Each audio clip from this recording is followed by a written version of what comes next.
know how to use the mouse. I can deal with video because the movie editor that comes registered with it is fine. I can do some pretty sophisticated things.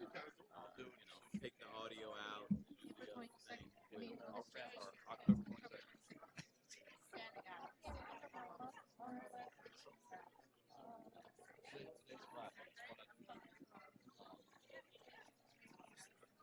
well, I know it, my other iPads, and actually I have it on my phone.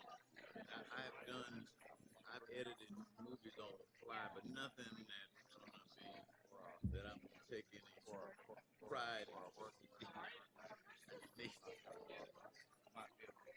You can switch it out so you We might be able to send these guys because some of these guys might not be. Okay.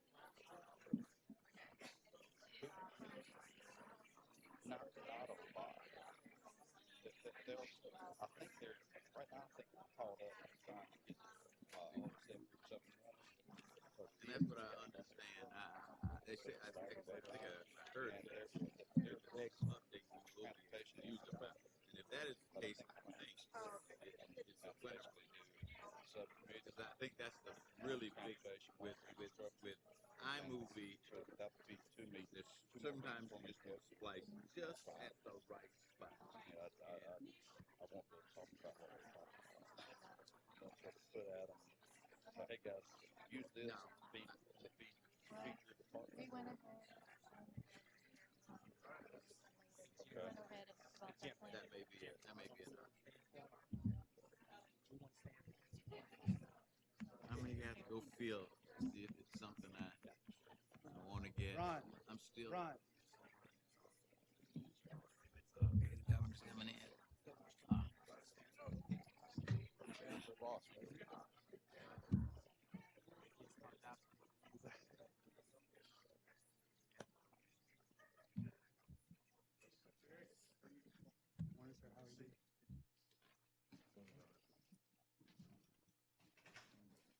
Doesn't have to get quiet. Really?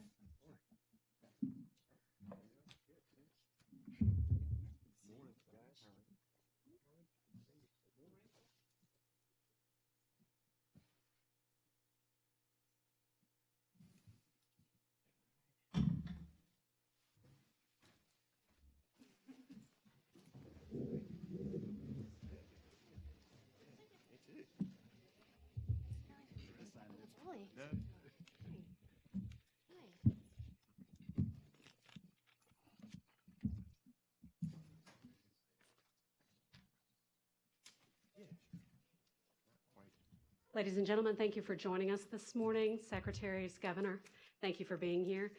It's my pleasure to introduce the chairman of the Climate Change Interagency Council, DEQ Secretary Michael S. Regan. Thank you. Good morning, everyone, and welcome to the 5th meeting of the Governor's Climate Change Interagency Council meeting. First of all, I want to thank everybody for taking time out of your busy schedules to be here this morning. And it's pretty clear why we're here today having such an important meeting. Climate change is the biggest challenge of our generation. Today, North Carolinians are experiencing the impact firsthand, living on the front lines of intense storms, sea level rise, and catastrophic flooding caused by multiple storms in only a handful of years. Hurricanes Matthew, Florence, Tropical Storm Michael, and most recently, Hurricane Dorian. These extreme weather events are not only impacting our environment, but they're wreaking havoc on our infrastructure, our economy, and disrupting our way of life. So now we're at a crossroads. We could choose to ignore the science and the trends, or throw our hands up, or on behalf of our children and our grandchildren, and all of the young people who took to the streets last week all around the world, we could choose to act and accept responsibility for their future. Thanks to the vision and leadership of Governor Roy Cooper, his cabinet, his staff, and many of you in this room are making the choice to act decisively and responsibly. Less than a year ago, in the weeks after Hurricane Florence, Governor Cooper established this council by executive order, and he gave us a deadline of October 1st to produce some solutions for the state of North Carolina and its people. This council has made tremendous progress over the past year, and today you will hear the results from my fellow council members. I'm extremely proud to say that state government did not produce these products alone, but with the dedication of a diverse array of stakeholders representing the communities most impacted by these storms: academia, the environmental community, the business community, the regulated community. The list goes on and on and on. And as Secretary for the Department of Environmental Quality, I am tremendously proud to say that one of the many products is the North Carolina Clean Energy Plan, which calls for a 70% reduction of greenhouse gas emissions from the electric power sector by the year 2030, and a goal of zero emissions from this sector by the year 2050. And while we all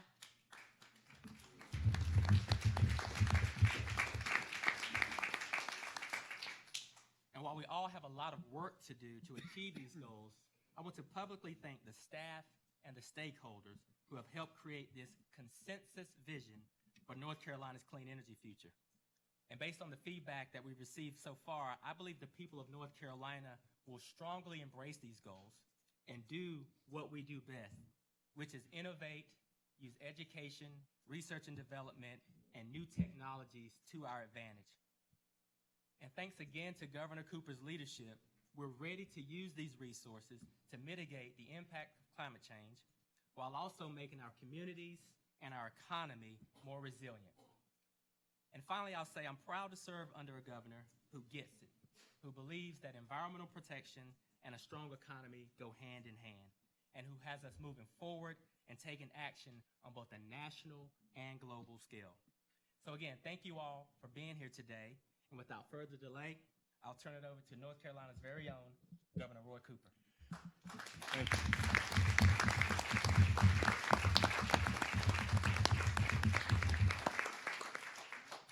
Thank you, Secretary Regan, for your bold leadership in this initiative.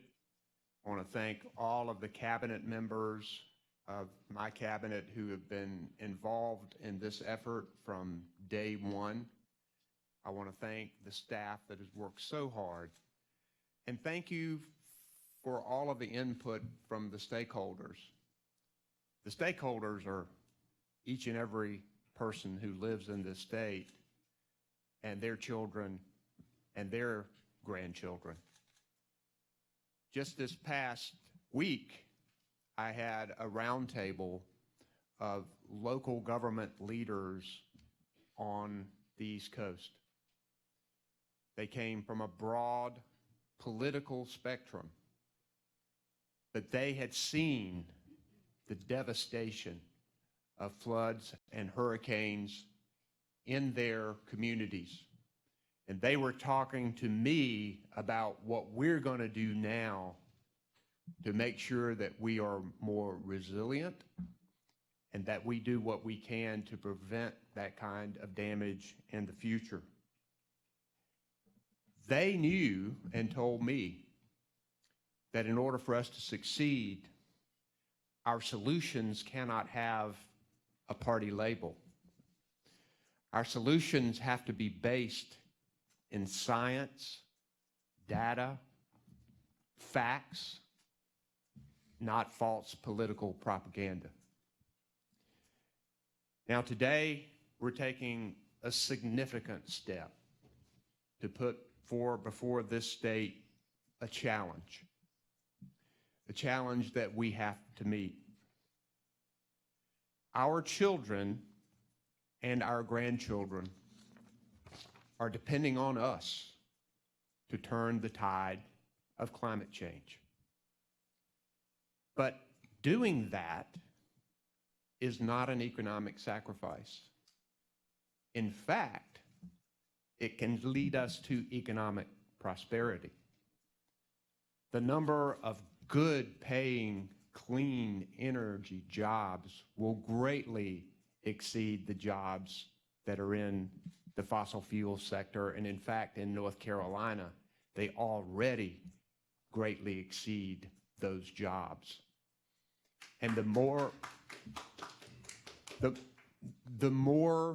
that we can show that North Carolina, by joining the Climate Alliance, by fighting offshore drilling, by putting forth a bold clean energy plan that reduces greenhouse gases significantly over the next few years, that pushes for more zero emission vehicles on our highways, that promotes energy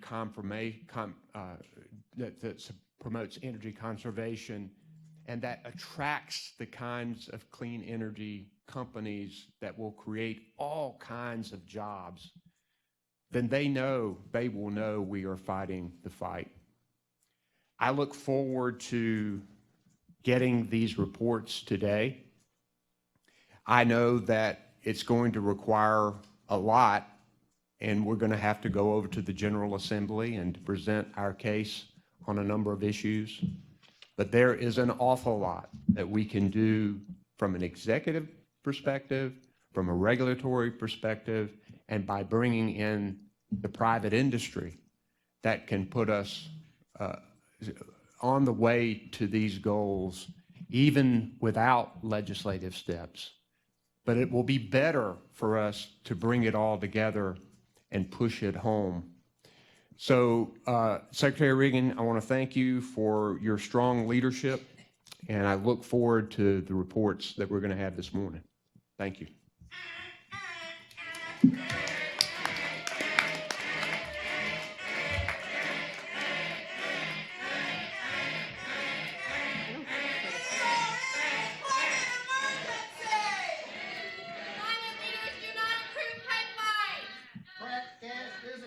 Stop the climate hypocrisy. Climate leaders do not approve forest destruction. With pellets aren't clean. Stop the climate hypocrisy. We want clean, clean, clean, clean energy, clean energy. We want clean, clean, clean, clean energy, clean energy. We want wind, we want solar, and vision. Ladies and gentlemen,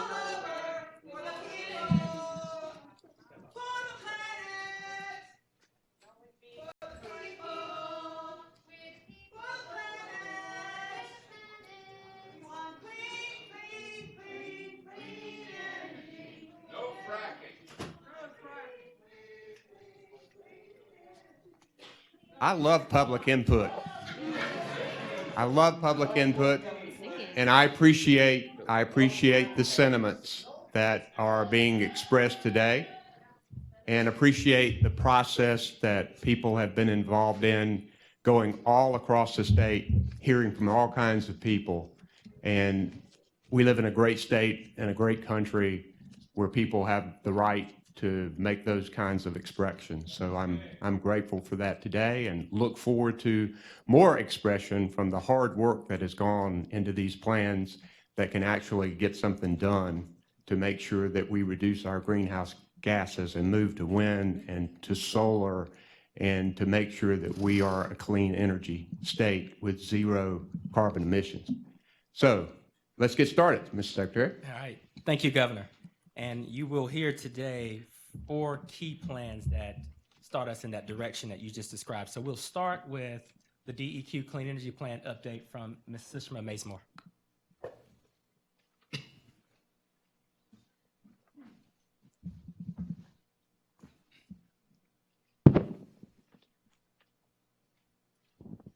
Good morning. My name is Sushma Mazemore. I'm the Deputy Assistant Secretary for Environment, and I also serve as the State Energy Director at the North Carolina Department of Environmental Quality. Under Executive Order 80, the DEQ was charged by the Governor to prepare a clean energy plan for North Carolina by October 1, 2019.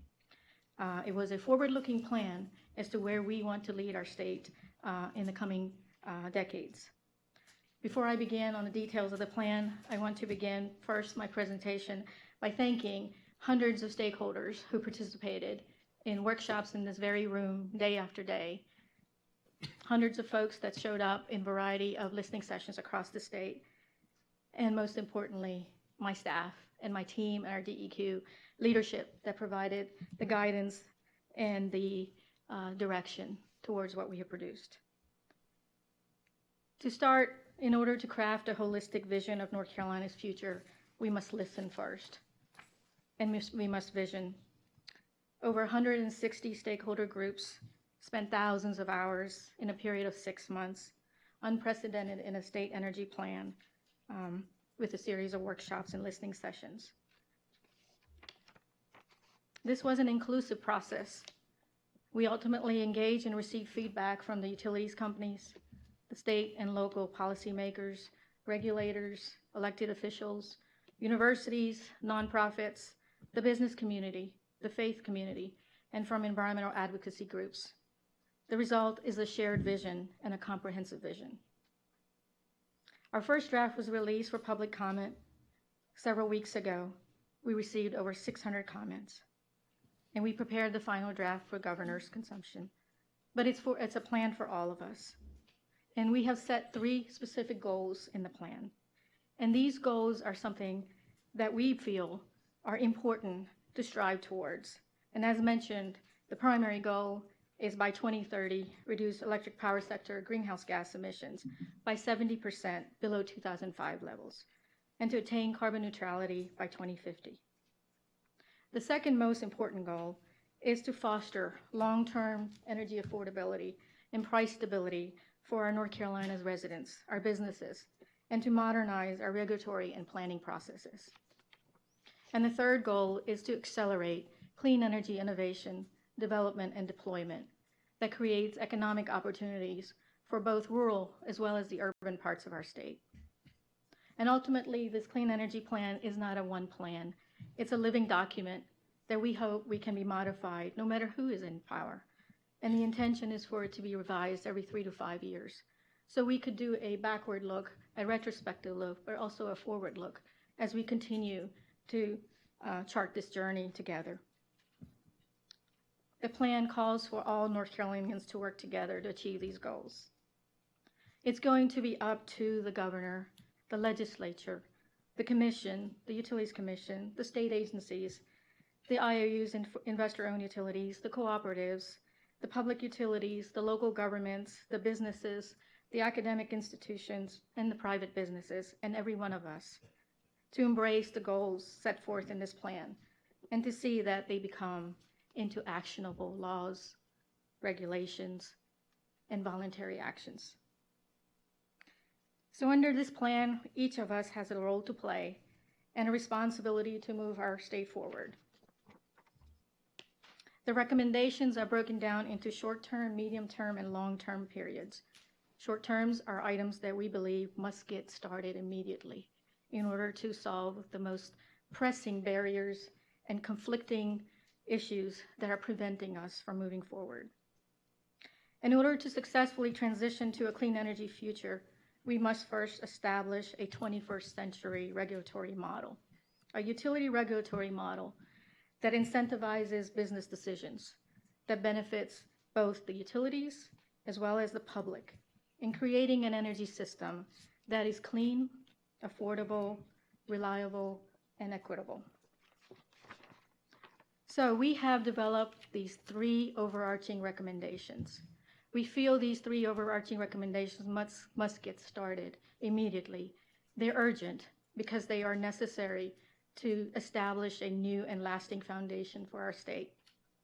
First, we must develop carbon reduction policy designs that accelerates retirement of uneconomic coal assets. We must also pursue policy designs for market-based as well as clean energy plan options that ensures not only the carbon reductions are occurring in our state, but that clean energy technologies are actually deployed in our state.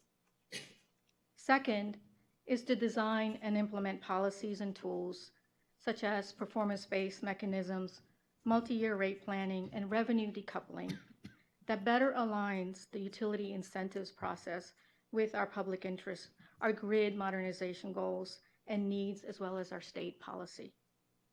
And then finally, we must modernize our grid so it can accommodate the energy of the future, the technologies that are coming today, tomorrow, and in the future. And this modernized grid must be able to support not only the adoption of clean energies, but also create a more resilient power grid and serve our public interest outcomes so that the modernized grid benefits those that are most disadvantaged in our communities. So North Carolina needs a policy framework that provides a certainty in the marketplace. And with enough flexibility to support innovation and creativity, this framework is included in this plan.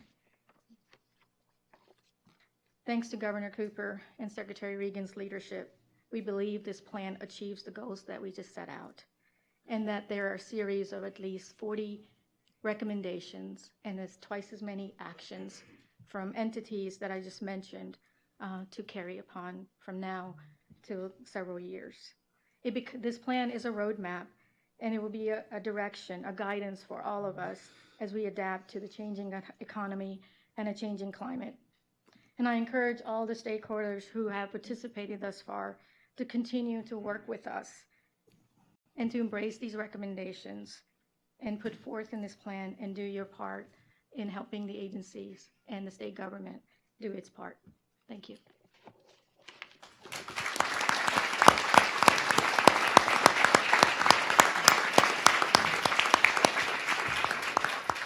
Thank you, Sushma and Governor. Each cabinet secretary will present you a plan, and I have the distinct honor of presenting the Clean Energy Plan on behalf of the Department of Environmental Quality.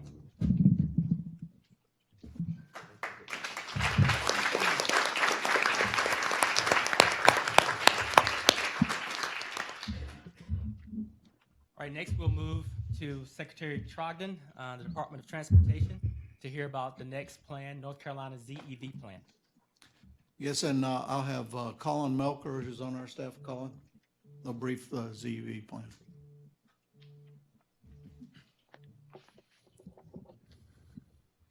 All right, let me see here. Good morning, everybody. Governor Cooper, Cabinet Secretaries, Climate Council members, and everyone who's joined us here today. My name is Colin Mellor. I work for the DOT, and I was one of the technical leads that was working on North Carolina's ZEV plan. As part of the Governor's executive order to lower greenhouse gas emissions and to promote clean energy, NCDOT was tasked with creating a ZEV, or a zero emission vehicle plan. At its core, the plan was to establish interstate and intrastate ZEV corridors, to increase ZEV charging infrastructure, and to identify best practices that would increase ZEV adoption in North Carolina. The goal of the executive order and of the plan is to get at least 80,000 ZEVs registered in the state by 2025. This will contribute to decreased greenhouse gas emissions, which will lead to better air quality and the associated public health benefits that cleaner air brings. We also anticipate the associated economic benefits that a burgeoning technology sector in our state will bring. We did not create the plan in a vacuum.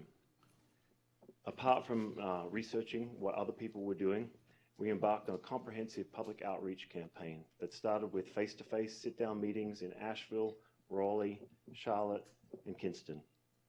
We also went live with an online survey. The online survey had over 1,000 respondents representing 76 of North Carolina's 100 counties. One of the great features of the online survey was an interactive mapping tool that allowed people to place areas throughout the state that they'd like to see charging infrastructure other than their house. Shopping centers, places of worship, recreation facilities, and things like that. The density of points around the urban areas and cities in North Carolina and the roads and interstates that connect them was not really a surprise, but some of the discrete locations out west in the mountains, down east, and some of the corridors that were highlighted, US 74 and US 17, are just some of the examples of the great information that we collected. We also had a high-level stakeholder meeting in Raleigh where we invited industry partners, universities, municipalities, and nonprofit groups, all to get together to discuss issues and provide input.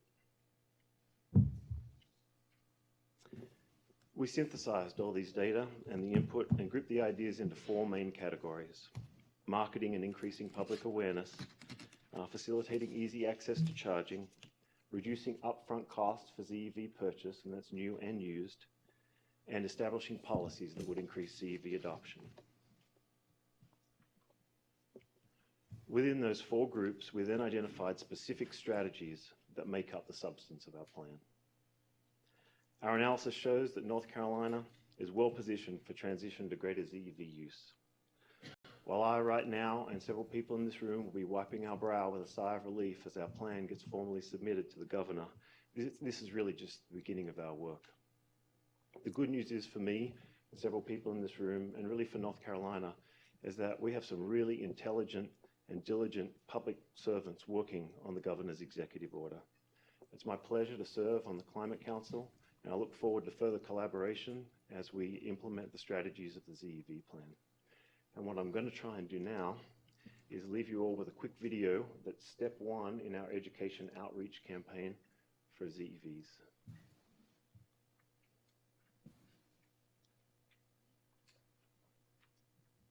North Carolina is driving towards a cleaner future thanks in large part to the state's ZEV plan. ZEV stands for Zero Emission Vehicle. An example would be a fully electric car or a plug-in hybrid. The State Department of Transportation helped create the ZEV plan as part of the Climate Change Interagency Council. The plan is the state's blueprint to increase the number of registered zero-emission vehicles to 80,000 by the year 2025. The plan itself is a direct result of Executive Order 80, which Governor Roy Cooper signed October 29, 2018. In 2017, the transportation sector made up 32% of North Carolina's total greenhouse gas emissions. That's why NCDOT was chosen to help lead the ZEV plan. Environmental factors play a key role in how NCDOT operates, funds, and plans projects, and maintains its roads. It's the new normal, and NCDOT uses all the information it gets from typical weather to unprecedented storms to make sure the state still moves forward in the right direction. To reach its goal of 80,000 ZEVs by 2025, the plan details 4 initiatives: convenience, affordability, education, and policy. For people to drive ZEVs, they need to charge them without hassle. That means finding spots throughout the state in need of stations, and also installing uniform signage to identify all public charging stations. The plan also supports fast charging stations, which can reduce charging times down from hours to minutes. The purchase price of electric vehicles is typically higher than standard ones, but the majority are less expensive to own if one factors in upkeep and usage. Many potential customers lack knowledge of available vehicles, and they're unfamiliar with the technology and benefits of ZEVs. The plan will educate the public on everything from technology to the price of ownership. It even suggests reaching out to students from K through 12 to learn about electric vehicles. And finally, adoption of electric vehicles is contingent on adapting or creating the right policies. That's why the ZEV plan encourages regional collaborations and state alliances to promote awareness of electric vehicles and to share best practices for policy development at the state and local levels.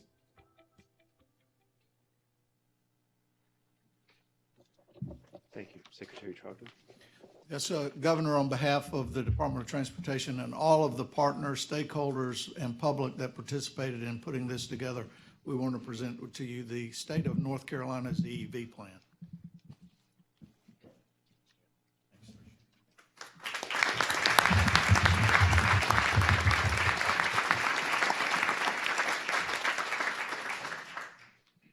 Thank you, Secretary Trogdon. We'll move next to the Department of Administration.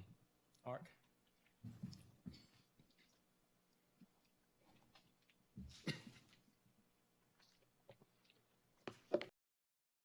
Members of the council, my name is Mark Edwards. I'm Deputy Secretary of the North, and on behalf of Secretary Michelle Sanders, it gives to you the motor fleet plan.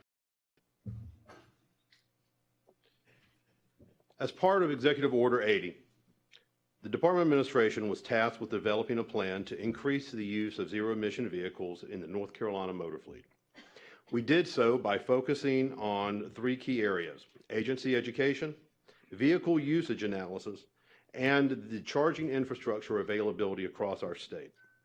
We identified the types of trips for which ZEV vehicles would be applicable and the availability of the cars that can make those trips. We then selected 2,417 of our vehicles out of the 7,061 that are currently in the North Carolina motor fleet in our system. And those were the ones that were most likely to be able to be replaced by ZEV vehicles. And then using data that was collected by the telematics GPS system that's installed on all of those vehicles, we identified 572 that could be replaced by ZEVs. Same time, we looked at our current usage and how we could expand on that. Current usage of ZEVs in North Carolina motor fleet is limited, but it is growing. There are currently 10 ZEVs available for use in the state motor fleet. There have been 20 additional ones that have been ordered.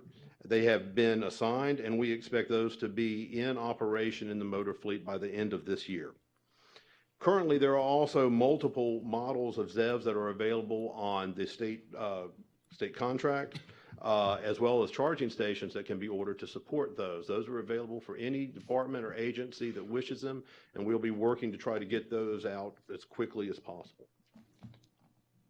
So next, in actually implementing our plan, Motor Fleet is currently scheduling individual meetings with state agencies and departments to review the scoring for their motor fleet vehicles and to go over the options and the processes for which we can switch those vehicles to zero emission vehicles. We're scheduling group trainings and demonstrations. I think the point that DOT was making is correct, that there is a lot of misunderstanding about the vehicles. We're going to be having the hands-on demonstrations and training so that we can alleviate some of the concerns and we can educate people as to the value of having these cars. We also know that funding is a key issue with this. The cost is different, but we are looking for ways that we can increase funding for these vehicles and also how we can incentivize the use to make it more affordable for agencies to switch over to the zero emission vehicles. And we will be collaborating with DOT on the infrastructure improvements so that we can get these cars out and get them charged. The benefits to the state are obvious with this. If we can replace all 572 vehicles that we've been identified as likely to be replaced, this will save taxpayers over $3.8 million over the lifetime of those cars. But even more importantly, it will reduce emissions by over 22,000 metric tons. And that's what we're all here for. Governor, thank you very much. We appreciate the opportunity to participate in this, and I'd like to present you with our plan.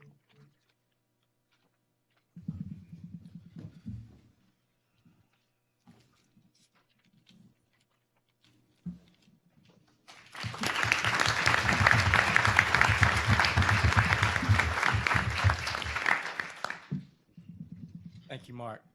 And next we'll have Secretary of Commerce, Tony Copeland, with our fourth plan. Governor, Secretary Regan, I'd like to introduce John Pardon, our Executive Director of Science and Technology, to present to you our clean energy and clean workforce assessment. Good morning, Governor, council members, and members of the public. As outlined in Executive Order 80, the Department of Commerce shall develop workforce assessments to do three things. Number one, evaluate current and projected workforce demands in North Carolina's clean energy sector and clean transportation sector. Two, assess the skills and education required for employment in those sectors. And number three, offer recommendations to help North Carolinians develop the needed skills and education.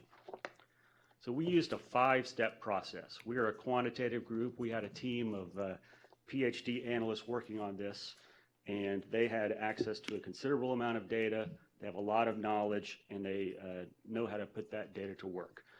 So we first reached out to a broad set of stakeholders, several dozen stakeholders. We also reviewed an extensive set of literature, as well as data sources that we have access to. And we defined 3 sectors, not just 2, that were relevant with respect to clean energy and clean transportation. Number 1, clean energy. We defined 18 industries that were relevant, and you see an example of the ones that are relevant there. power generation such as solar and wind, transmission and distribution, storage and related manufacturing.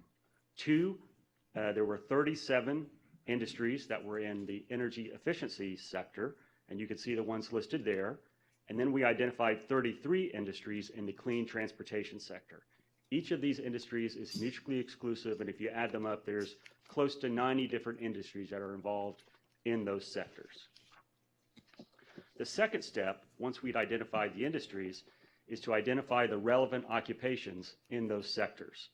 And we did that using a lot of data based on staffing patterns that we have access to, and we analyzed the occupations that comprised greater than 1% of the workers in each industry.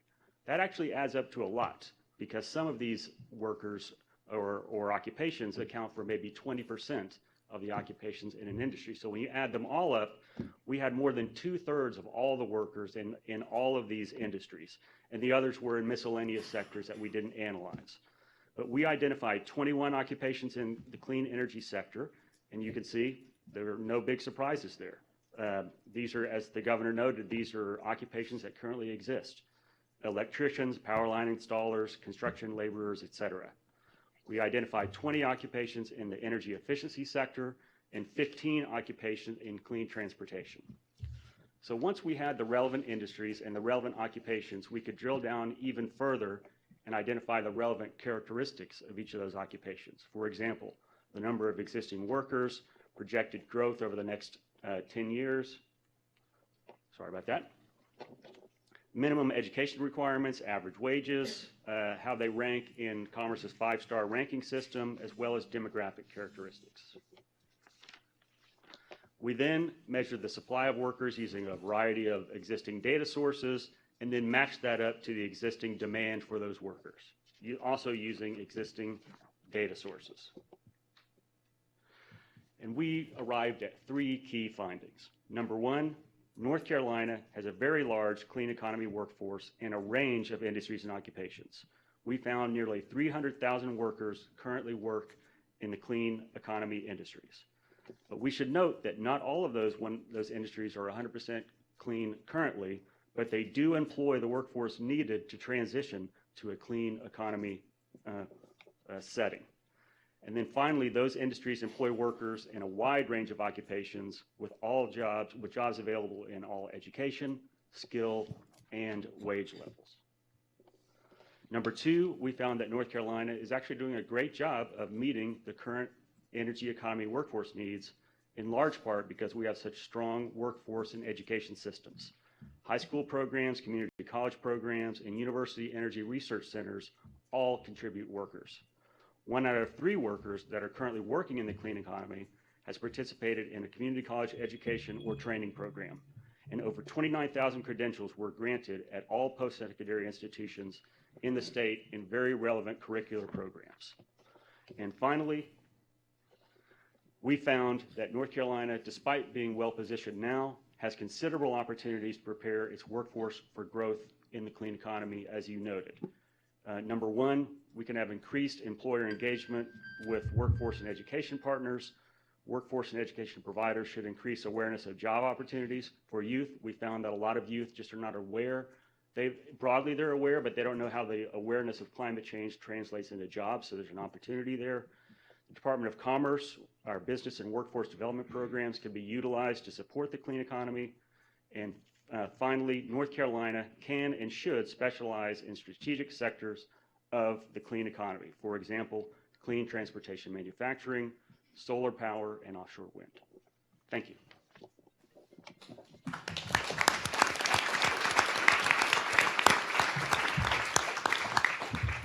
Governor, as you can see, you have charged us with workforce, which is the number 1 thing in economic development. Moving to a clean energy economy is going to have monumental effects on economic development and create opportunities. Disruption necessarily creates opportunity for new jobs, new ways. 55,000 university graduates a year, 700,000 people in community colleges. Once they all embrace it, I think we're going to be well on our way. So I want to present you the findings of the North Carolina Department of Commerce.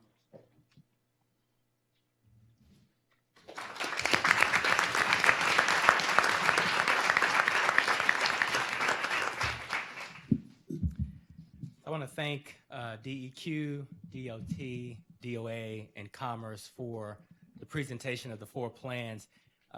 These 4 plans had a due date of October 1st, and I'm pleased to tell the governor we have exceeded that and by a couple of days. But you know, Executive Order 80 is expansive. This is just the beginning. So what we're going to do is we're going to take a brief pause, and then we're going to come back, and you guys will hear from the rest of the cabinet agencies. Governor Cooper has charged each and every cabinet agency with an exercise focused on reducing carbon footprints and being prepared for climate change. So when we come back from break, we'll hear from the rest of the cabinet agencies.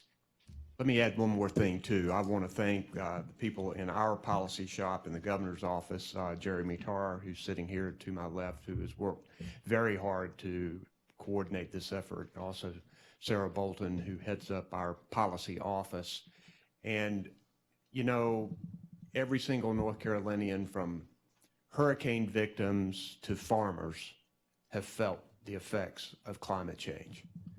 So this is an imperative for this administration because we know the challenges that lie ahead. The good thing about all of this is not only are we going to be healthier because of this, not only can we preserve this planet that God has and our grandchildren, but we can put money in people's pockets with more of these clean energy jobs that are created from this move. In fact, I think that when you think about my CEO mission statement for North Carolina, that this clean energy plan hits all of it. And my CEO mission statement is this: I want a North Carolina where people are better educated, have more money in their pockets, and they have opportunities to live lives of purpose and abundance. This is the start of something big for our state. I know that North Carolina is going to go the right way, the clean way, just like many other states. And at the end of the day,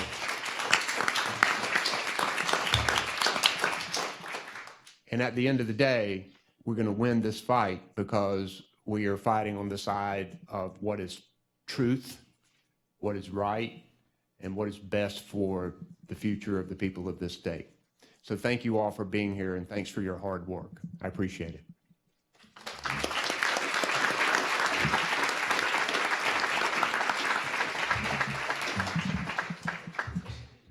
Ladies and gentlemen, we're going to take a brief break and resume at 11:55. Thank you.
this dysfunction that the Catholic Church did to the world is disconnect. So you could even I mean, so you see, I'm trying to use the Nicosean Council under Constantine when they threw out all the Gnostic Gospels and everything.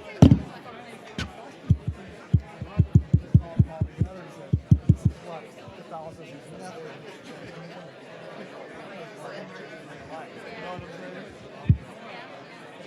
Some of the body.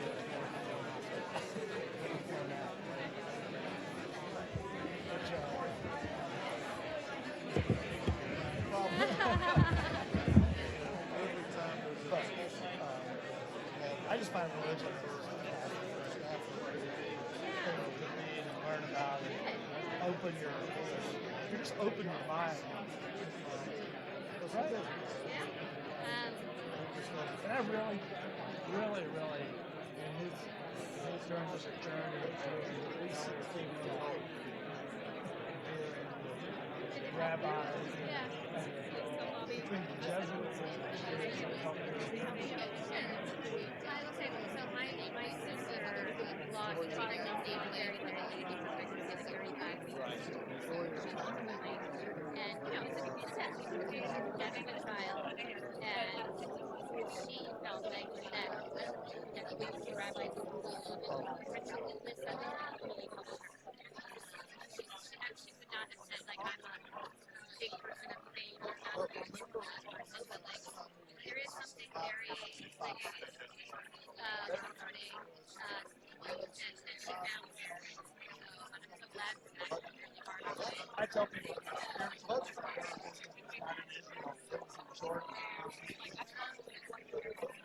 and it's nothing. You're just standing there looking at. Well, yeah, I've never been converted, but I feel like just being in that they put all the stuff that's supposed to be, you know. you feel so connected to it. Like, I like a connection to like history. Anywhere in the world. I think I told you I had so I got to see all the they have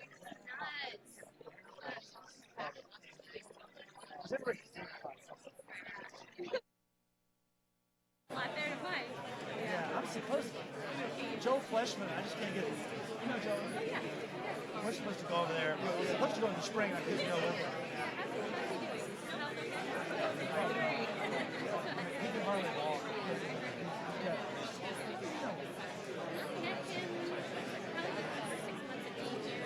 Well, he has to call me a food. They come to my house, and his house is so Well, probably. And you're like, of course I want to meet Joe. You know, about the event, and he's so gracious about like putting it an easy one like is not. he can actually do what my son's doing, listen to National Guard, get in the RTC, doing this something, book stack everywhere. Exactly. And you're like, it's amazing. That's what I thought Joel was. I got to know him when I was there, you know, how to stay. And we've maintained the connection. Well, no, he actually listed. In fact, the last year, you know, we had Ralph Lauren's board. He started serving. He's on the board. And he's now third year into of our board. Month dinner. David Lauren came, you know, and oh yeah, when you're in ROTC,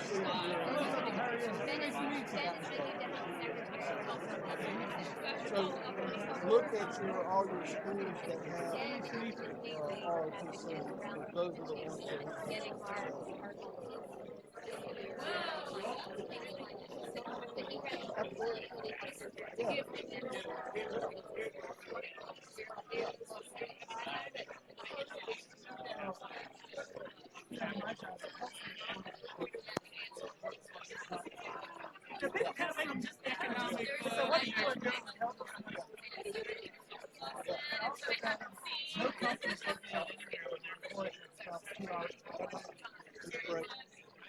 So rural health is one of the areas.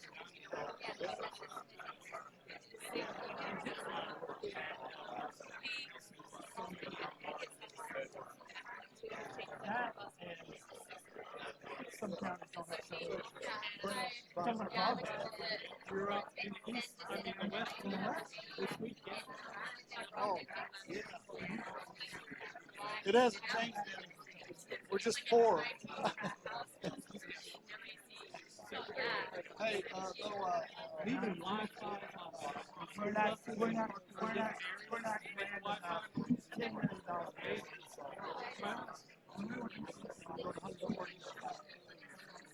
We need that every year for the next 10 years.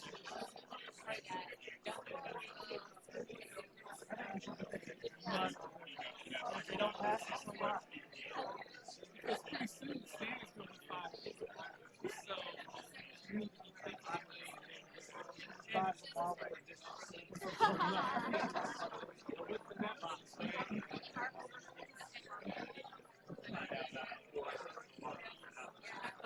Most of that, I was expecting to see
Okay.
Ladies and gentlemen, if you can start taking your seats, we'd like to get started.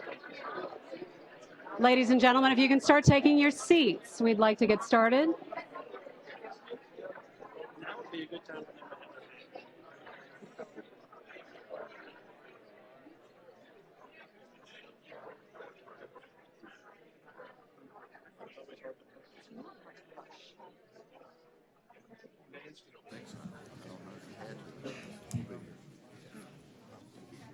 And while we're getting settled, just a reminder that the plans and the presentations from today will be posted on the council website later this afternoon.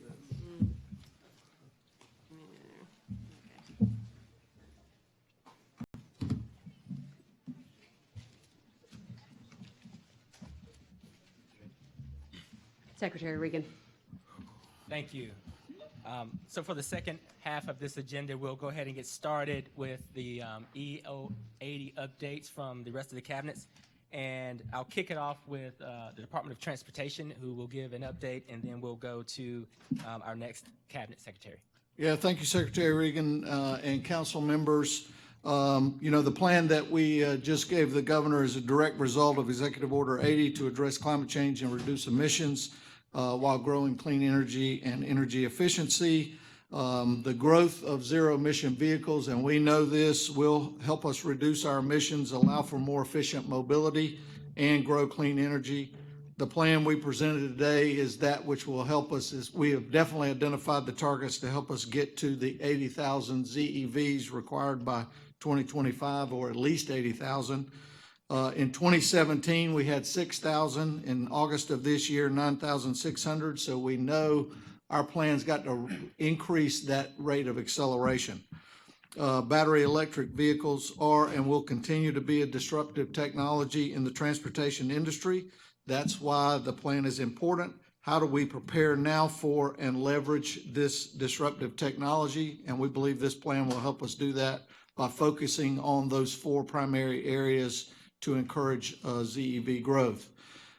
We know at the Department of Transportation that the future of transportation nationally and globally, and will be in North Carolina, will be automated, connected, electric, and shared. And the speed of change and adoption will be faster than anything we've ever seen. So we want to make sure we're prepared to leverage that kind of improvement. So this ZEV plan was created with the input of hundreds, if not thousands, of people and organizations across our state to help us be more competitive in this rapidly changing and very exciting time ahead. The plan is a way to better leverage those changes that are coming. And so in the end, I would really like to thank again all the agencies, the staff, the partners, citizens, groups that really helped us put this together. We relied on significant research and input, and we really now look forward to working with all those same partners in implementation. So thank you. Well, thank you, Secretary Trogdon, and you forgot one name on that list. I want to thank you for your leadership. Really appreciate what you're doing. Next, we'll go to DIT. Secretary Boyette is not here, but we are graced with Tracy Dokes, Deputy State CIO and Chief Services Officer. Yep. Thank you. Good morning. Good morning. On behalf of Secretary Boyette, I'm pleased to present the update from DIT. We have four main focuses that are priorities for us for reducing environmental impact. The first one would be the improving energy efficient in our data centers and our Raleigh headquarters. The second would be procuring more energy efficient IT equipment, and we will rely on our relationships with our current and future vendors in order to do that. We'll analyze our long-term lease and motor fleet vehicles and focus on employee-centric programs that increase environmental awareness and encourage teleworking. More specifically, we're focusing on electronic report distribution to reduce paper waste and processing.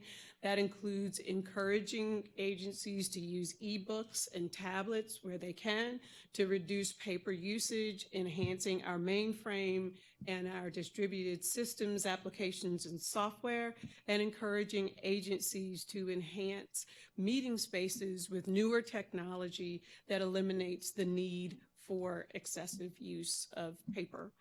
At our data centers, we're evaluating energy efficient features of our current facilities. We're replacing data center utility systems that are not energy efficient today and incorporating more smart tools to monitor energy use and heat displacement. We're also evaluating the utilization of individual modular rack coolant systems rather than cooling an entire data center room. Lastly, at our headquarters facilities, we are now using automated lighting timers and improving our HVAC systems to increase efficiency and reduce usage. And we'll continue to collaborate with DEQ to identify more opportunities to reduce consumption. Thank you. Thank you. Thank you. And thank you for your leadership. Technology is so critical to getting us to where we want to go. So thank you. Mm-hmm. Next, we'll hear from the Secretary of Revenue, Secretary Ron. Good morning. As you would expect for the Department of Revenue, we are committed to this executive order, and the best and the biggest impact we will have is the reduction of paper.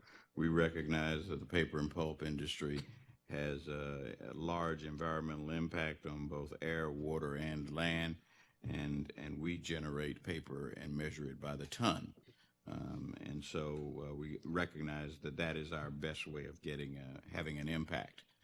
We also recognize that it costs us more. We use more energy to process paper than we do the digital submissions to us.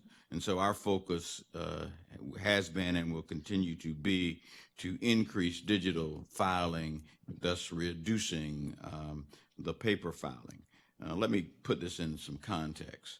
We process more than 11 million returns a year. We receive about 4 million letters from taxpayers a year, and we send out close to 9 million pieces of mail a year. That is all paper. And so as a result, we have been engaged in an effort to reduce that. We've already reduced the 4 million pieces of mail we receive is a reduction from 5 million that we were receiving in 2013. Our individual returns are now, digital submission of individual returns is now up to as high as 91%, corporate returns 83%, and partnership returns are up at around 80%. We've done that by making filing digitally easier, faster, and more secure. We've also targeted online and engaged in online promotions to market digital filing to, again, reduce the paper that comes in to our office. The next part of our focus is also to be more energy efficient. We have 14 facilities across the state of North Carolina. We're installing LEDs in those facilities, and we continue to install motion activated lighting. We will be 13 of those 14 facilities are leased facilities, and we will be working with our partners in the rental areas so that they are certainly aware of the executive order, and we will incorporate provisions of the executive order in the new leases that we will be entering into this year. And finally, we have a number of vehicles, and we have done two things. First, looked at when should we travel.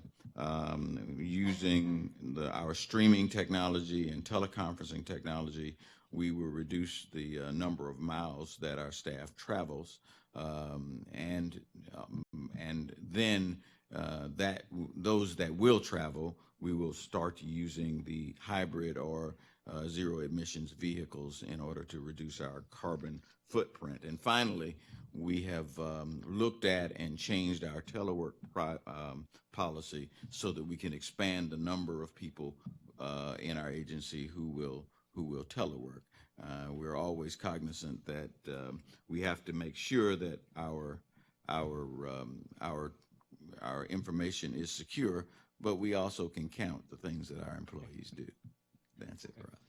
Thank you, Secretary. And it's good to know that our Secretary of Revenue is an environmentalist. I think some people want to know if you have any reduction strategies for collection of our taxes. No. We plan to collect more of your taxes. I was afraid of that. Next, we'll hear from the Department of Natural and Cultural Resources, Reed Wilson. Thank you very much, Secretary Regan. Good afternoon. Because the Department of Natural and Cultural Resources has so many parks, historic sites, museums, and other facilities around the state, we see the harmful effects of climate change throughout North Carolina. Climate change negatively impacts our sites through increased staff time and funding needed for a variety of things, including storm preparation, recovery and repairs to property, revision of our existing disaster plans, and making the changes necessary to prevent or at least mitigate future damage from harmful storms. Hurricane Florence alone cost our department about $7.3 million, and it also affected dozens of our employees whose homes and property were damaged, and it was very traumatic for them. So it's not just the government, it's our people too. Large wildfires are another indication of climate change, and not too long ago, just in 2016, we had unusually extensive wildfires at two of our state parks, 7,000 acres at Chimney Rock and 6,400 acres at South Mountains. We're also seeing, with warmer climate, invasive species moving in and taking the place of native species here in North Carolina. So we know these are problems, so what are we doing about it? Well, we created an environment and energy performance team in the department. It has representatives from all divisions, and it's helping guide our sustainability work and how we try to fulfill this executive order. And the team is working on 5 main areas. One is energy use and conservation. Second is transportation. Third is materials use. Fourth is long-term resiliency, and the last is education and outreach. So in terms of energy use and conservation, we're probably not that different from you all at Revenue. We're doing LED light bulbs, installing more efficient HVAC and other systems, centralizing our thermostat settings, and trying to use, whenever we can, efficient building materials and sustainable practices. As an example, out at South Mountain State Park at the Visitor Center, we are experimenting a little pilot project with a different refrigerant for their HVAC system, and if we find that that works and it reduces emissions, saves money, we're going to try and replicate that wherever we can throughout the department. We have a little bit of solar and wind, but we're eager to install more of that wherever it's feasible in the future. On the transportation front, we do look forward to implementing the motor fleet recommendations.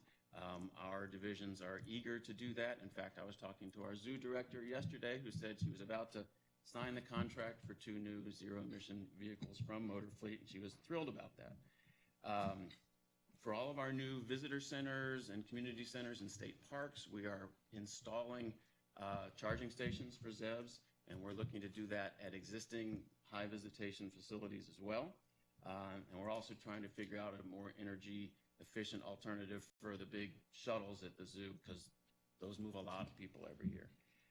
In terms of materials use, we are trying to reduce single-use plastic, recycle more, compost more. I mean, we all know that there are environmental benefits to that, but one of them is, in fact, helping to reduce greenhouse gas emissions.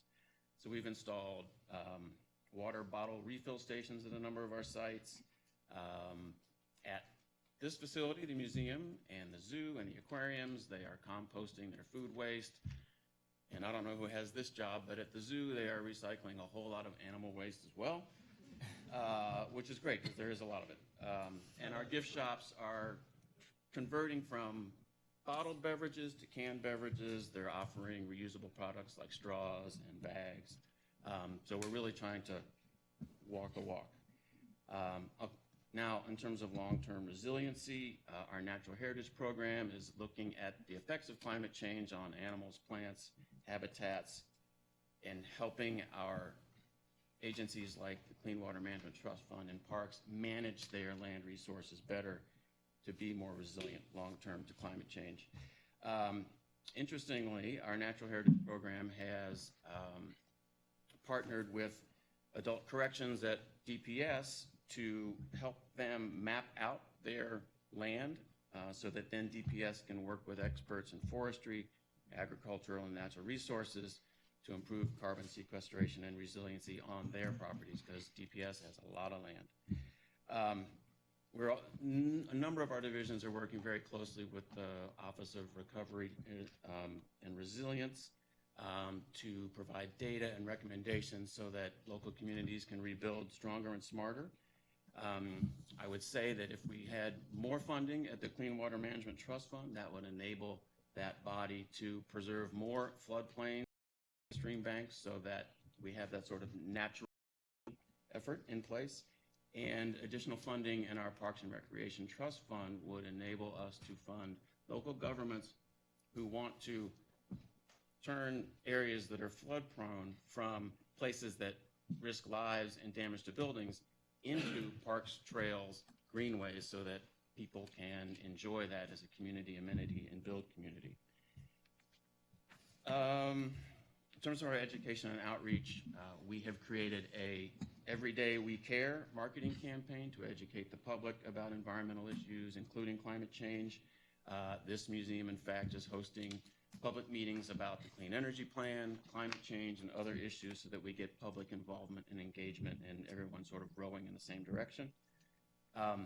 Our State Historic Preservation Office is working with towns and communities around the state, providing workshops and training on how to make buildings and other developed areas more resilient long-term, and how to recover in a way after storms should they come. And then lastly, we have a lot of employees, and we are focusing education efforts as well on our staff, so they understand what they can do at home and in the office to be more sustainable and fight climate change. So in conclusion, we feel like, you know, we're moving in the right direction, but we know we still need to do a lot more, but we're eager to take all the necessary steps to help implement this executive order, because it's the right thing to do, and now's the time to do it. Thank you.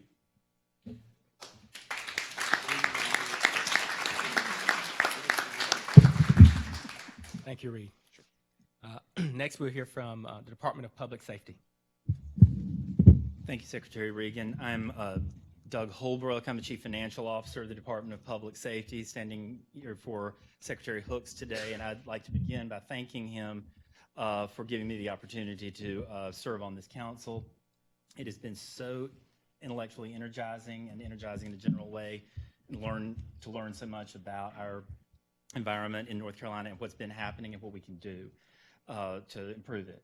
And we've been actively embracing concrete actions over the past year since this executive order was signed to start moving ourselves forward to being a leader. As Reed mentioned, we're a very big department with a lot of employees, a lot of vehicles, a lot of land, and a lot of buildings. I'll start off talking about our buildings. We have 19 million square feet of state-owned property, that not all of which is air conditioned, but most of which is, and we operate a lot of utilities at a high level. One of the first things we've been doing is implementing the LED technology that some of the other agencies have already talked about in our prisons, and what we found is we're projecting a savings of about 5 million kilowatt hours per year by the end of this fiscal year, and that's a savings of about $320,000 annually. But what's really interesting about it is LED lighting on the exterior of prisons is way more effective for custody, for us to be able to see what's going on to prevent contraband. It's been a win-win in every way.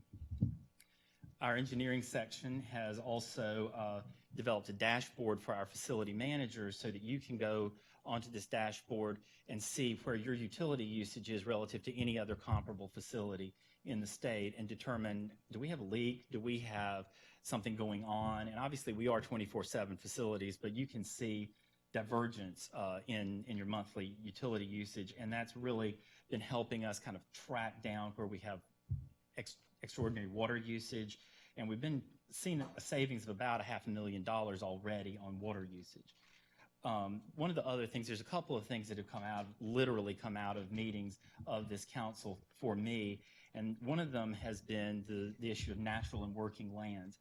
As Reed mentioned, we have worked with some of his staff to get an inventory of our land, which is 36,000 acres across the state.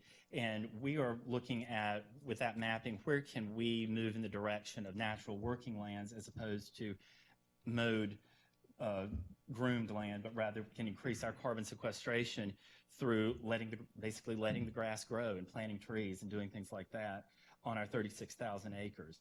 Another thing that is, and that report is I think preliminarily complete, and we're going to be moving forward, and we've got new leadership at the Division of Prisons that is so excited about all of these opportunities. We also operate a 7,000-acre farm where we grow food to feed to our inmate population, and we've been implementing a no-till farming approach that is much, much less destructive to land. It reduces erosion. It reduces the amount of labor taken to grow a greater degree of produce to feed our 36,000 inmates.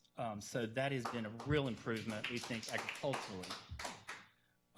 So moving from there, we've also, our motor fleet section has already ordered 10 ZEVs, and we've identified a section, our Juvenile Justice Court Services section, because the law to juvenile jurisdictional age is going up this year to 18. We're going to have a lot more kids on juvenile probation. We're going to have a lot more juvenile probation officers, juvenile court counselors. They need cars, and they have committed to being a test case for assignment of ZEVs. So we've already reached out to DOA to begin a planning process for how many can we get, how quickly can we deploy a lot of zero-emission vehicles, depending on the geographic compactness of the county, to get around to visit the homes and schools of at-risk children. We have also, in our maintenance sections, been identifying some areas where we can move to ZEVs instead of pickup trucks.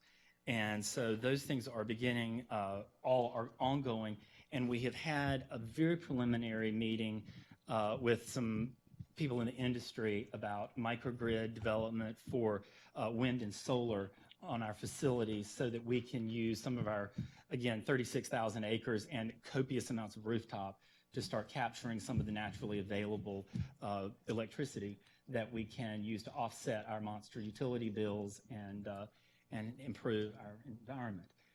And the last thing I want to say is those are relate to the first sections of the executive order, and then there is a section 9 that relates to resiliency, and we do house the Office of Recovery and Resiliency through our emergency management section. We have a resiliency officer in Jessica Whitehead, who has been just dynamite in working for us and bringing a lot of expertise from the environmental community, and has begun working really closely with Sushma and with your department on the plan, on the Section 9 planning. We're very excited to be a part of that. The technical level of that is really outside of my wheelhouse, which I am perfectly happy to admit. But I think that we have really we're really trying to work closely with your staff on the resiliency plan, and hope that that will indeed make us better able to sustain the next storm of the century or storm of the millennium that is going to undoubtedly come to our coast. And that is the Department of Public Safety's report. Thank you, Mr. Secretary. Thank you, and thank you for the enthusiasm. You guys are setting a high bar for us, so we appreciate that competition, friendly competition. Absolutely friendly. Next, I'll shift to Secretary Mandy Cohen, Department of Health and Human Services. Good afternoon. Great to be here. I first want to acknowledge the hard work of my team. I have a new Deputy Secretary, Ben Money, who is here with me. He's the Deputy Secretary for for Health Services, but I would say his passion around climate change is unmatched. And so I'm really excited about bringing him onto the team to really drive this work forward. Iris Cooper on my team, who's head of procurement, has been leading this work and now is joined by Ben. So I expect this work to only grow as we go forward here. And I won't repeat a lot of what others have said about how we are also trying to use our physical plant. We do have 14 24-hour facilities around the state that we are looking to make sure that we are reducing our footprint in terms of energy use. We have now designated energy managers at each one of those facilities. Thank you to DEQ for helping train those new energy managers and thinking about some of the same interventions around large-scale conversion of our LED lights and others, and to reduce our water consumption. So I definitely am going to talk and make sure that I hear that competition. I'm going to raise it. I want DHHS to be doing similar things to the Department of Public Safety in terms of our physical footprint as well. But then shifting to the other side of our department, which is our scientists and our program response. Obviously, we do a ton of work in preparation, response, and recovery related to hurricanes and other events that are significant because of climate change, and we'll continue to do that work. But specifically want to call out our work that our public health scientists are doing to track some of the issues related to climate change, whether it's our communicable disease branch that is now tracking and responding to climate-sensitive pathogens. Really important to understand that evolution. And so they've been doing great work in coordination with the CDC. Our occupational and environmental epidemiologists are really focused on climate-sensitive topics, things like some of the harmful algae blooms that we've been hearing about, mold and moisture issues, as well as well water quality issues. So those are all things that our department is ramping up activities, and I'm happy to be coordinating with the rest of this council on this work. Thank you. Thank you, Secretary Cohen, and thank you for your leadership. You know, in this conversation, too often we talk about sort of the physical impacts of climate change to our economy and infrastructure. I think Secretary Cohen probably is guarding one of the most valuable components of those who are impacted by climate change, and it's people and public health. So thank you for your leadership there. Next, we'll hear from the Department of Military and Veterans Affairs. Thank you. Yes, I'm Cecil Holt. I'm the EMVA architect representing Larry Hall today. The Department of Military and Veteran Affairs is just a 3-year-old department as a department. So we're trying to get up to speed. We currently have 4 military veteran nursing homes and 4 cemeteries. 2 of those nursing homes have geothermal mechanical systems. Thanks to the reference of waste reduction partners, we've been working with them to evaluate our facilities to try to see what energy savings we can come up with. Lighting has been a big issue that we plan to look forward to in the future, as well as the development of, we hope to break ground on a new facility in Kernersville next month.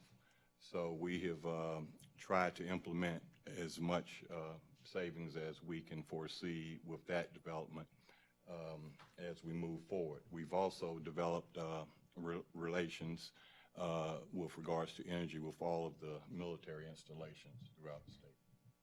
Thank you. Thank you for your leadership there. And I think I'll wrap up with the second part of Executive Order 80 for the Department of Environmental Quality, focusing on our next phase of planning, which is the North Carolina Climate Risk Assessment and Resiliency Plan, which is due by March of 2020.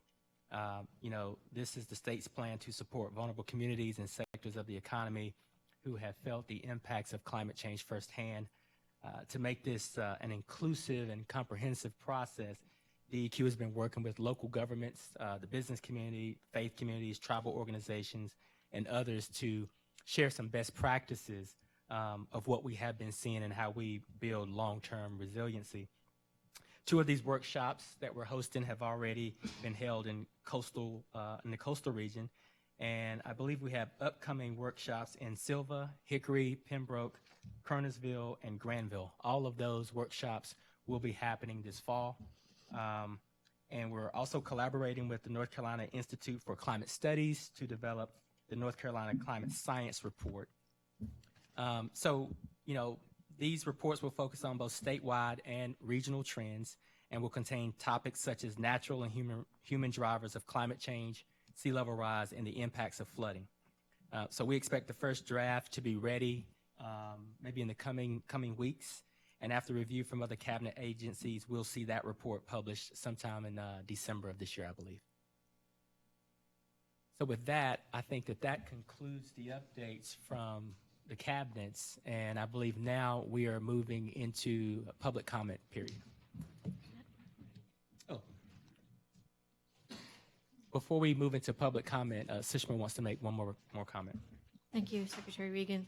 Just to all the cabinet secretaries that are here, we have also secured assistance from NOAA and NKICS, as well as NEMAC from Asheville, to help the cabinet agencies develop their agency-specific response to Section 9. We will be kicking off that teaching and the lessons today to our program staff at 1:30 to 3:30. Following that, there will be 2 to 3 workshops that are organized between now to March. The purpose is to go through a structured planning process to prepare agency-specific resiliency plan. And so I encourage you all to keep that spirit moving. We have a lot of work to do, but I think once we climb that hill, things will get a little easier. So thank you. Thank you, Sushma. Thank you, Secretary Regan. We're going to move on to the public engagement section. Each of our speakers is limited to 2 minutes. I will call the name of the speaker and the next one behind them. If you'll come to the podium and present your comments, you will be limited to 2 minutes. There is a timekeeper sitting just behind me who will hold up a sign when your time has expired. The first name is Brian Kasher, followed by Karen Bearden.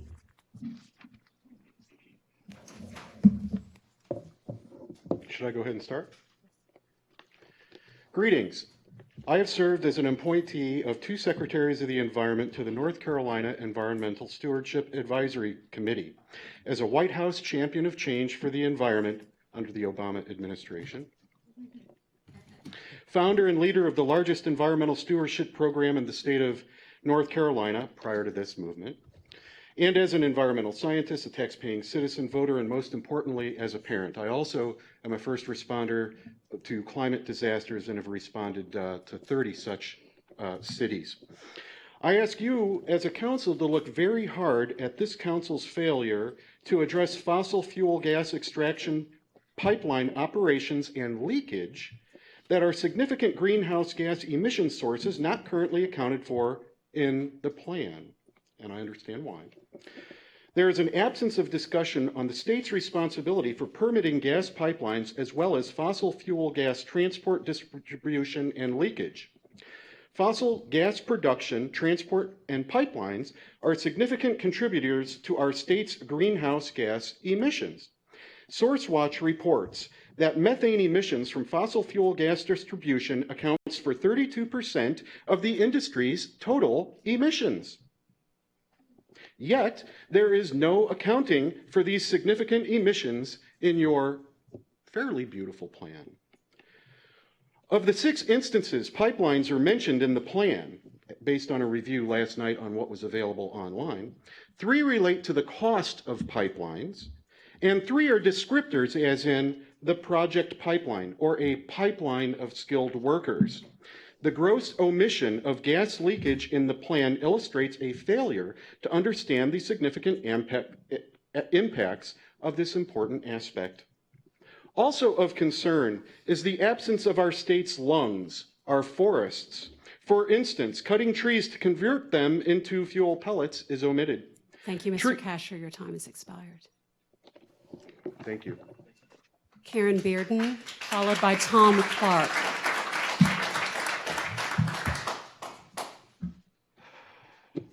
Hi, my name is Karen Bearden. I'm the 350 Triangle Coordinator. I saw Jeremy and Secretary Regan just last Friday. Part of me didn't want to be here today, since I feel you really aren't listening to what the people are saying. If you were listening to us, this clean energy plan that does include a lot of good steps forward would have addressed the methane and fracked gas projects like the Atlantic Coast Pipeline and the destruction of the North Carolina forest from wood pellet facilities. We are in a climate emergency now. This past week, actions have taken place during the Global Week of Climate Action Last Friday, over 4 million people from across the world took part in the global climate strike, with over 1,000 events taking place in the U.S., including just down the street here for the Triangle Climate Strike at Halifax Mall.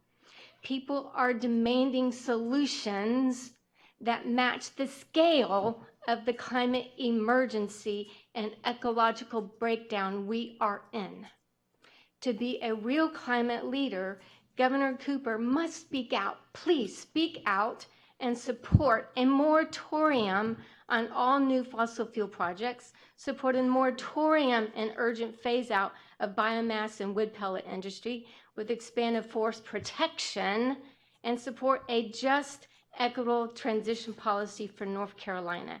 We demand real climate leadership. Thank you.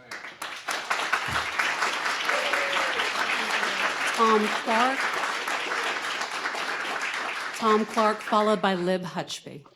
Good afternoon. My name's Tom Clark, and I'm just sorry that Governor Cooper chose to walk out and not stay and listen to us. We had to listen to him, and that's just not fair.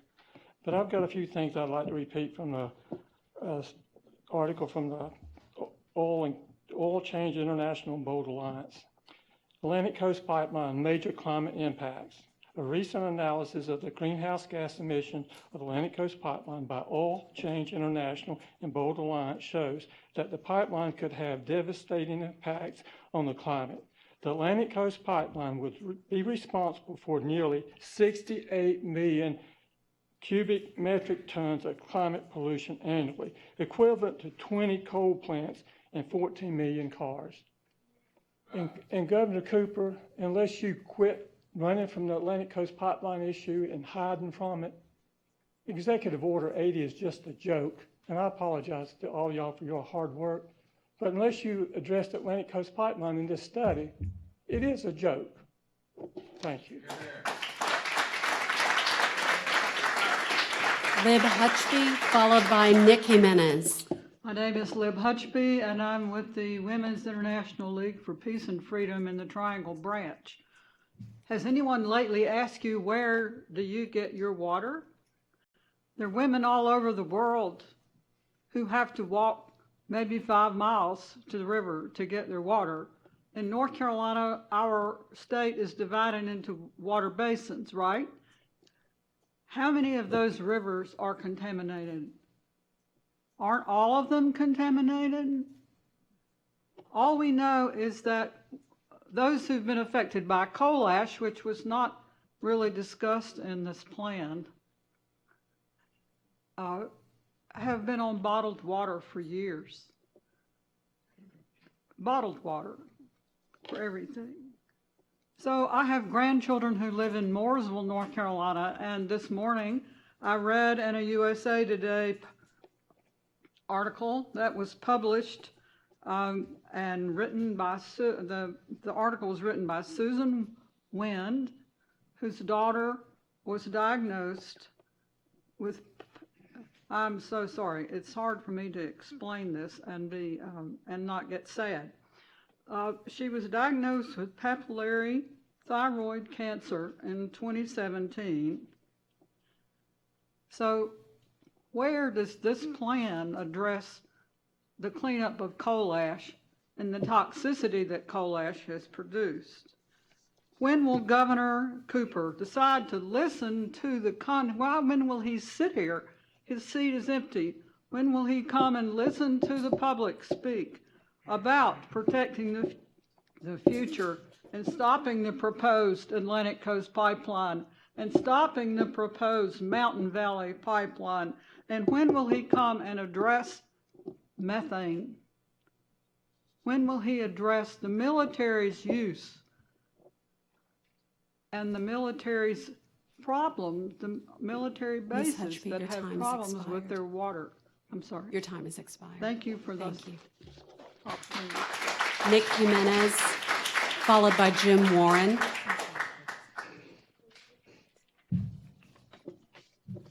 Hi, I'm Nick Jimenez with the Southern Environmental Law Center. Thank you for the opportunity to comment. I'd like to thank the agencies here for their tireless work to get these plans in on time. I was pretty closely following the clean energy plan development process, and it was clear that DEQ staff was just working around the clock to make this happen. And it was also clear in the process that DEQ really did conscientiously reach out to the public and try to get input from a broad array of stakeholders. And then you could see that input actually show up in the plan itself. And I just want to thank DEQ for that work. That was really sound. A couple of points about the plan. The Clean Energy Plan itself it's a great collection of policies. We support moving forward with probably every one of them as quickly as we can. But as we all know, we need to cut emissions globally by about half by 2030 and get to zero by 2050. And so we do also need to focus on getting the biggest cuts as quickly as we can. And so I want to again urge DEQ and now the Council and the Governor to simply set a mass cap on carbon emissions. As the analysis in the plan showed, it's the most effective path to get there. It's straightforward. Setting a cap can get us almost all the way to 70% reductions by 2030 from the electric power sector, which in turn gets us about 42% economy-wide, which is actually pretty close to the goal. And that's important because it's going to be, it looks like it's going to be even harder to get reductions from other sectors like transportation. And of course, as electricity generation gets cleaner, so too does everything powered by electricity, like increasingly vehicles. Although we need to look beyond ZEVs, they're not a panacea in themselves. So again, we look forward to working with the Governor's office and the agencies to turn these plans into concrete action as quickly as we can. That's what's most important. Thank you. Jim Warren, followed by Louis Zeller. Hello, I'm Jim Warren, Director of NC Warren. Mr. Secretary and others, thank you. I appreciate all the good work that has gone into this, but as you've heard other speakers talk, the Clean Energy Plan is not counting all the greenhouse emissions. In fact, it's not even counting the worst of them. Duke Energy, to be clear, despite all the PR, Duke Energy is rapidly expanding, greatly expanding its fossil fuel emissions. And Enviva is expanding destruction of our forests. All the good measures in the Clean Energy Plan are badly overmatched by those expansions. Both of them are key drivers of the climate crisis. Duke is the worst sector for climate destruction. Enviva is the third worst. Duke's massive gas expansion alone prevents North Carolina from meeting your clean energy targets and from helping meet the IPCC targets. And that's just from burning fracked gas. When you add, even worse is the methane that's being vented unburned into the atmosphere is key to the short-term global warming because methane is 100 times worse than CO2. NC Warren brought top climate experts to the Clean Energy Plan process, and they are the ones that made these warnings that I'm telling you about. But DEQ was prevented from even considering methane or forest destruction. Therefore, you're not counting the worst greenhouse emissions. Duke's expansion of gas is simply disastrous. They are planning to build the equivalent of 30 large gas-fired power plants in the Carolinas alone, along with the infamous ACP. Governor Cooper has to stop dodging these inconvenient truths and stop repeating the corporate PR by these giant polluters. The hour is late, people. We need to be doing all the things you're talking about here, but we can't keep pretending that CO2 is the only greenhouse gas that matters. Thank you. Thank you. Louis Zeller, followed by Gail Touch.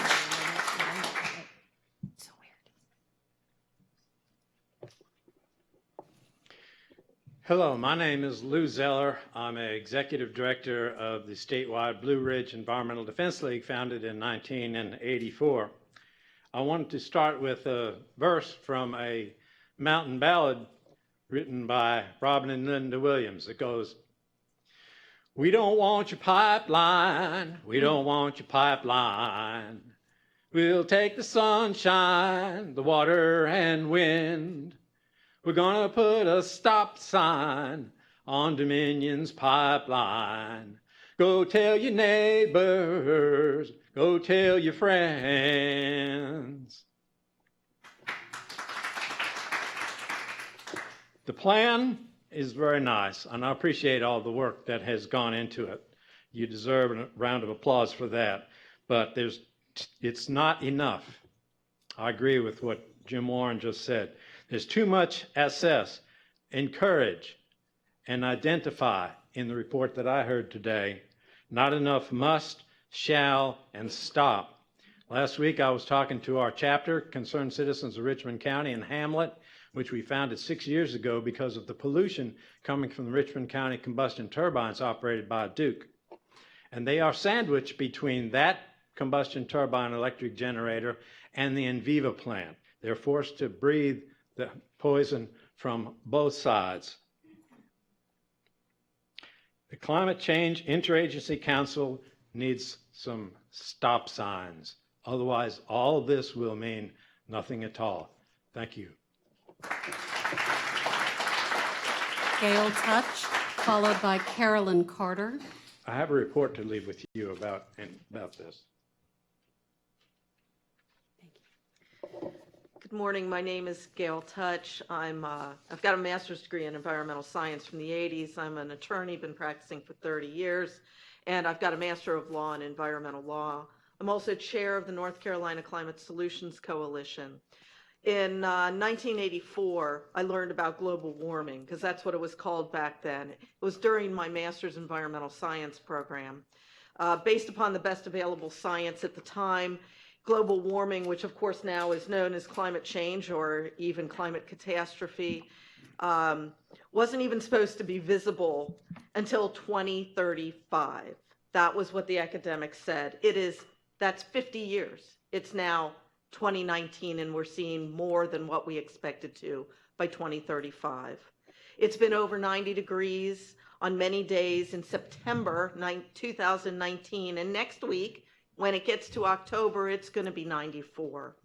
I know that you all realize the urgency, and I hope that at the end of the day, when this plan passes and you do everything you're going to do, you don't look back and say, but there was more that was left out, either because you didn't look at it, which I don't think is happening, or because the state wouldn't let you move forward on really important issues, as has been discussed here. But the draft, so you've done a great job on the plan that you've done so far, but the draft plan fails to address greenhouse gases such as methane and other gases that are tremendous greenhouse gas, have tremendous greenhouse gas potential. There can be no construction of gas pipelines. I know you've already heard that. The ACP, the MVP, and natural gas facilities, which will lock in generations, decades of our society into fossil fuel use. We have to stop cutting down trees for construction, Your time is for expired. malls, for the highways, for Enviva. If you don't mind, I just got a couple No, more ma'am. things. I'm sorry. You're Our out of time. forests to make pellets to ship overseas. We need a definition for clean energy, which is not in the report. Ms. Touch, if you'd like to hand me There your are written numerous comments. other things. Look at the book Drawdown. Agriculture, I'm an attorney, please don't. Buildings and cities, land use, education for girls and family planning and materials. We have to stop now. We don't have time for greenwashing, and I appreciate everything that you're doing. I hope that you really can take the bull by the horns and do what needs to be done. Thank you. Carolyn Carter, followed by Blake Fleming.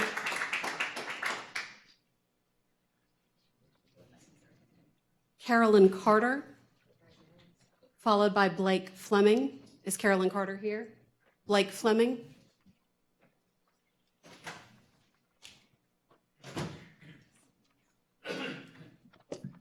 Thank you. My name is Blake Fleming. I'm the lead organizer for the North Carolina Sierra Club. I'd just like to say thank you for this opportunity. And on behalf of more than 100,000 Sierra Club members and supporters in North Carolina, I'd like to thank Governor Cooper, Secretary Reagan, and all the cabinets presenting today for developing plans that focus on equity and affordability, transitioning away from dirty fossil fuels, and reducing greenhouse gas emissions. Just days ago, hundreds of North Carolinians joined 4 million nationwide in attending climate strike events organized by youth. these events underline the need of our state to act more aggressively on climate change. Aging, outdated coal plants and increased reliance on fracked gas are hurting our families, our health, our economy, and climate change, and harm historically marginalized communities the worst. DEQ's Clean Energy Plan provides a roadmap for how to move North Carolina towards 100% clean energy. And once implemented, this will put us on the forefront of a national movement. Today, 1 in 4 people live in a community committed to 100% clean, renewable energy by 2050. This week, Chapel Hill became the 138th community in the United States and the 24th in North Carolina.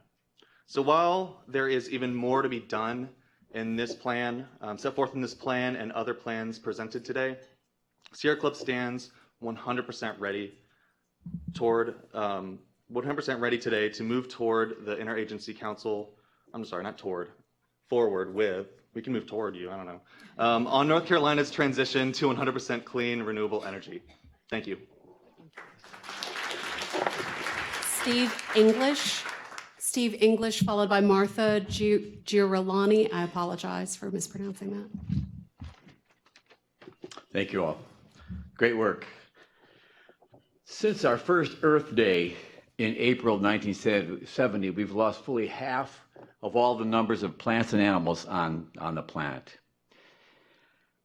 We've lost 75% of all of the insects in what's known as the insect apocalypse. We've lost 60% of all of the amphibians on the entire planet, 50% of all vertebrates. And this must be stopped. And this plan starts to get that toward that. But you know, half of all the coral reefs are gone. Anybody ever go snorkeling before? Half of them are gone. They're all going to be gone in another 15 years. The science is crystal clear. We, humankind, are the cause. They haven't died. We're killing them. We're killing ecosystems. We're killing plants, animals. And we've caused the current extinction rate to be 1,000 times the normal background extinction rate. What does this have to do with this hearing? Well, in a word, everything. As has been pointed out already, allowing the Atlantic Coast Pipeline and the Mountain Valley Pipeline is utterly unconscionable. Clearly, scientists now agree that natural gas is at least as bad as burning coal, and probably worse because of how bad methane is in greenhouse gas causing. And in Viva, in the wood pellet industry, I can't even believe this is being considered. People are talking about saving paper, and we're leveling 50 acres of trees every day to heat something in Europe, and all the gas is coming in. So anyway, I'm going to stop with a poem by Drew Dellinger. If you want to close your eyes or lower them, I invite you to join me on this little journey. It's 3:23 in the morning, and I am awake because my great-great-grandchildren won't let me sleep. My great-great-grandchildren ask me in dreams, what did you do when the planet was unraveling? What did you do while the planet was plundered? I'm sorry, sir, your time has expired. Thank you. I'll just say that as the mammals, the birds, and the reptiles were all dying, did you fill the streets in protest when democracy was stolen? What did you do once you knew? Martha Girolani, followed by Shoshana Server Merchant. Hello, I'm Martha Girolami from Chatham County, and I wanted to address to Governor Cooper, but also Secretary Reagan, that I appreciate what this administration has done, this important work on its energy plans. Thank you, but this plan is really not enough. Business as usual still dominates our state's decisions in DEQ. Really colossal carbon emissions will be produced by your administration DEQ's permitting of the frack gas ACP and in Viva forest destruction for its pellet mills. Duke Energy's future plans for LNG and gas power plants are truly catastrophic. Can you stand up to Duke Energy? So far, you have not. Climate chaos is here now. We are just beginning to measure the damage to life on Earth. One recent measure is the horrific loss of birds in the US and Canada. 3 billion birds are no longer exist since the census in 1970, and a great portion of those are dying because of lack of insects, forest destruction, heat, many of the things that are associated with our climate degradation. What about insect decline? How long will we be able to feed ourselves? Please stop permitting gas infrastructure and Envivas and revoke those permitted now. They must be revoked. What would Greta Thunberg say to you? And let's not forget to you, the state, and the all-powerful Duke Energy about permitting gas pipelines and Enviva mills. She would say, how dare you stop permitting the unforgivable? Thank you. Shoshana Server Merchant, followed by Daniel Parkhurst.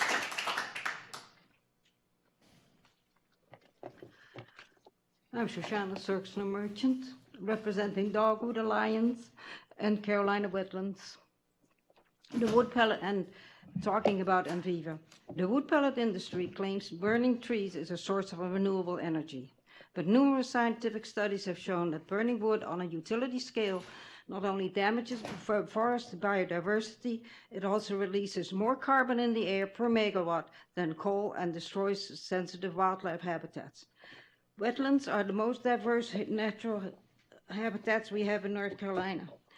They provide nurseries for fish, feeding grounds for migratory birds, the first line of defense against storm surges and floodwaters, and natural filtration systems that boost water quality and recharge aquifers.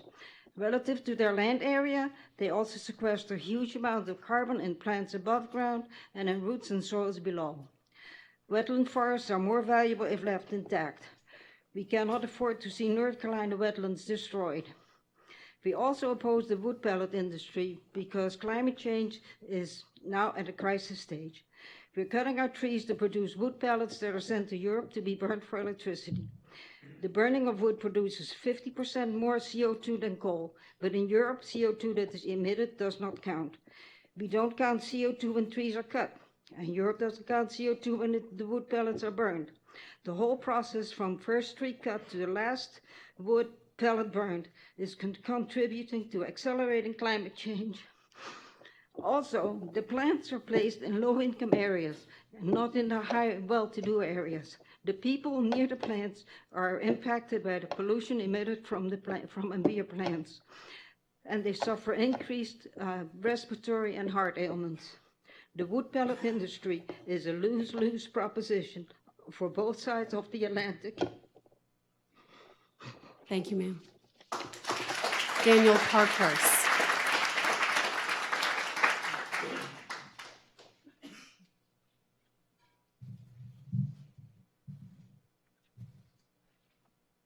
Good afternoon. My name is Daniel Parkhurst. I'm the policy manager at Clean Air Carolina. We're a state-based nonprofit focused on protecting and improving air quality throughout North Carolina. And I'd like to thank all of you here today, everyone at the desk, everyone who's spoken previous to me, what else is left to be said. But this is a wonderful series of plans. It really represents all of you coming forward with the stakeholders, with the activists, with the citizens and people of North Carolina to put forward bold solutions that we can truly put into practice. And by the definition in the Clean Energy Plan and the draft plan, it really pushes forward the idea of zero emitting technologies for our power sector.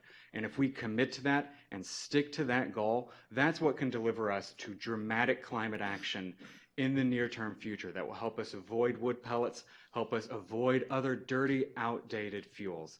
And we truly look forward to working with you, as well as was mentioned, the 16 cities and 7 counties inside North Carolina who have put forward 100% renewable resolutions, reaching those goals by 2050, right in line with the Clean Energy Plan. And those together, working with those local governments, working with the state government, we know that we can make bold, dramatic climate action happen in our time. As we saw on Friday, the people of North Carolina are demanding it. You at the tables are demanding it.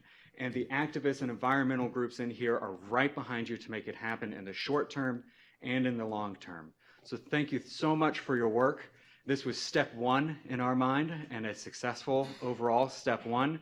and we cannot wait for the next step to take these plans and put them into action starting tomorrow. Thank you so much. Too little, too late. Thank you. That concludes the public engagement section. Unless there's anything further from the council, then we'll call this meeting adjourned. Thank you, everyone. Thank you. Sushma, are we here at 1:30? 1:30.